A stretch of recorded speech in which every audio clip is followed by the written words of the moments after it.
Hello friends, welcome to my channel study with Nasir. इस video में हम स्टडी करेंगे third tool of recombinant DNA technology.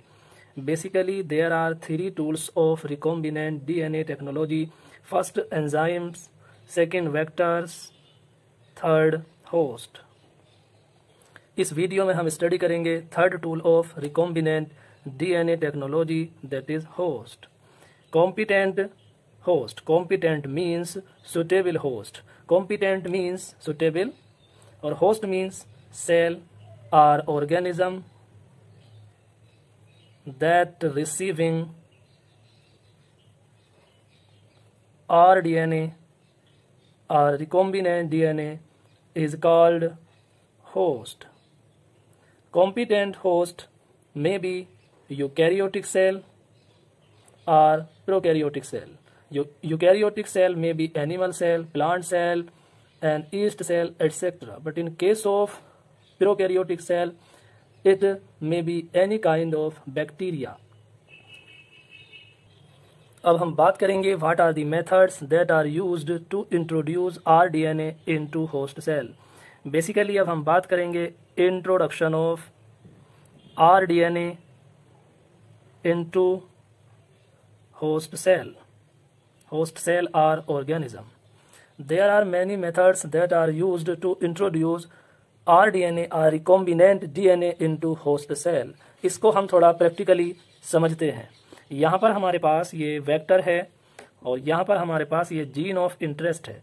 ये gene of interest है और ये हमारे पास वेक्टर है। ये दोनों कंबाइन होकर के rDNA का फॉर्मेशन करते हैं। इसी रिकॉम्बिनेंट DNA को हमें ट्रांसफ़र करना होता है होस्ट सेल में। हम इसको ट्रांसफ़र करते हैं होस्ट सेल में। ये हमारे पास एक होस्ट सेल है और होस्ट सेल के पास ये इसका खुद का डीएनए है और ये हमारे पास जीन ऑफ इंटरेस्ट है जिसको हमें इंसर्ट करना है, या हम कह सकते हैं ये हमारे पास ये rDNA इसमें होस्ट सेल में ये ट्रांसफ़र होता है और इसी के साथ ये कंबाइन हो जाता है। तो ये था हमारे पास होस्ट डीएनए और ये हमारे पास जीन ऑफ इंटरेस्ट, ये कंबाइन हो जाता है और ये अटैच हो जाता है। ये gene of interest gene express itself as a protein. ये प्रोटीन की तरह वर्क करता है होस्ट सेल में पहुंचने के बाद। अब हम ये देखेंगे कि what are the methods that are required to introduce rDNA into host cell. ये हम कह सकते हैं मेथड्स ऑफ जीन ट्रांसफर। अब हम सबसे पहले पढ़ेंगे केमिकल मेथड्स। केमिकल मेथड में हम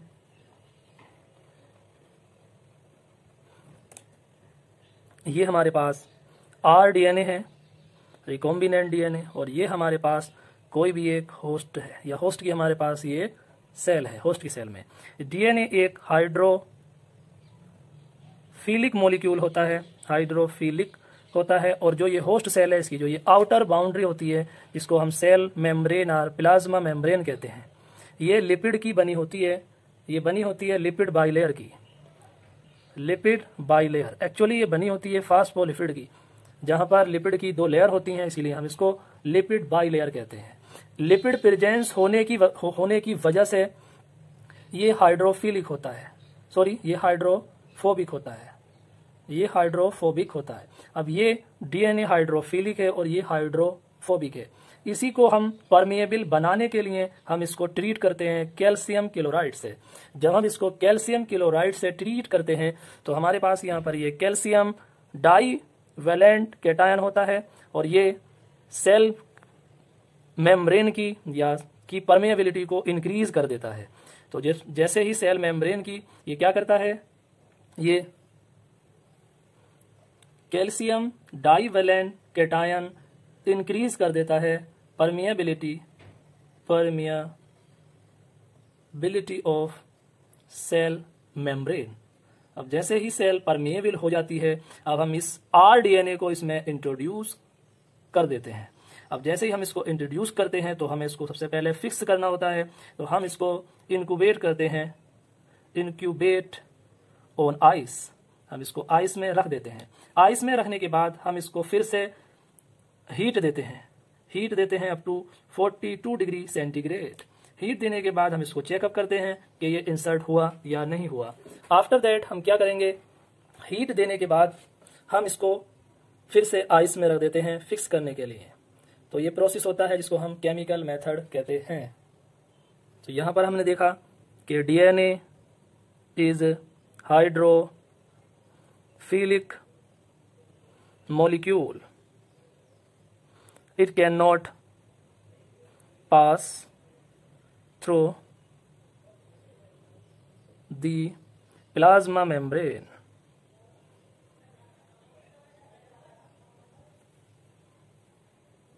अब हम बात करेंगे फिजिकल मेथड्स के बारे में। Physical methods that are also used to introduce rDNA into host cell और ऑर्गेनिज्म। फर्स्ट मेथड है हमारे पास जो फिजिकल मेथड में हम पढ़ते हैं, माइक्रो इंजेक्शन। माइक्रो इंजेक्शन, इस मेथड में हम क्या करते हैं, हम डायरेक्टली rDNA को ट्रांसफर कर देते हैं। rDNA इज डायरेक्टली इंजेक्टेड और inserted into the nucleus of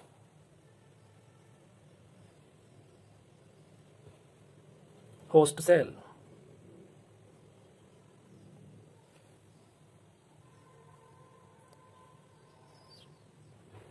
Now we have second method, that is gene gun method.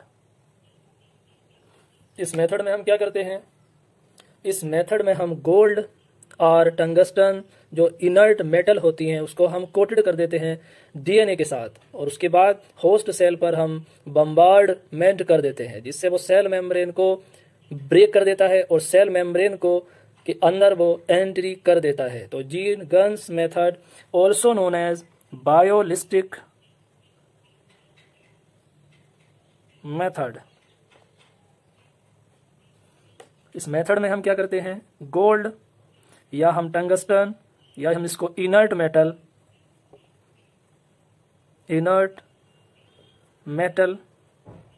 का यूज करते हैं और इसको हम कोटेड विद rDNA और bombarded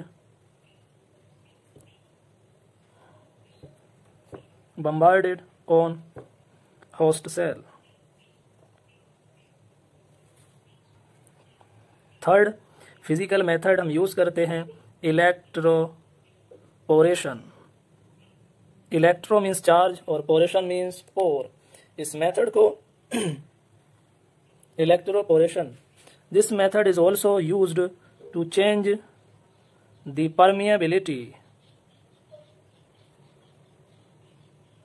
permeability of cell membrane. इस मेथड में हम अप्लाई करते हैं माइल्ड चार्ज, माइल्ड वोल्टेज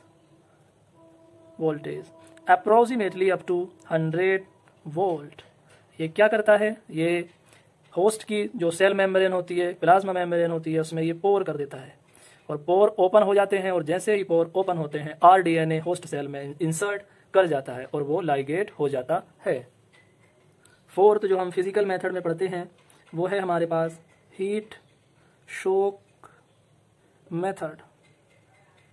इस मेथड में हम क्या करते हैं, इनक्यूबेट कर देते हैं, इनक्यूबेट वेक्टर, यहाँ पर हम vector plus gene of interest और rDNA and host cell together. Host cell को और rDNA को हम एक साथ इनक्यूबेट कर देते हैं। अब इसमें क्या होता है, पहले हम उसको आइस में रखते हैं फिक्स करने के लिए, फिर हम उसको हीट देते हैं अप टू 40 डिग्री सेंटीग्रेड तक, उसके बाद हम उसको फिर से फिक्स करने के लिए आइस में रख देते हैं। लास्ट मेथड जो फिजिकल हम पढ़ते हैं four, this is fifth one, disarmed pathogen vectors. कुछ डिसआर्म्ड पैथोजेंस का मतलब क्या होता है, मोस्टली हम प्लाज्मिड एज अ वेक्टर हम यूज करते हैं। इसमें क्या होता है, ये एक प्रोकैरियोटिक जीन होते हैं जो बहुत कभी कभी पैथोजेनिक होते हैं, और जब ये पैथोजेनिक होते हैं तो ये डिजीज कोज कर देते हैं। ये डिजीज कोज कर देते हैं, और जब ये डिजीज कोज करते हैं तो इसका जो डिजीज कोजिंग जो पार्ट होता है उसको हम रिमूव कर देते हैं। अब ये जो इतना करने के बाद जो ये वेक्टर होता है, इसी को हम कहते हैं डिसआर्म्ड पैथोजेनिक वेक्टर। इसमें हम एग्जाम्पल देखेंगे रेट्रोवायरस। रेट्रोवायरस क्या होता है बेटा? Used retrovirus nowadays used to deliver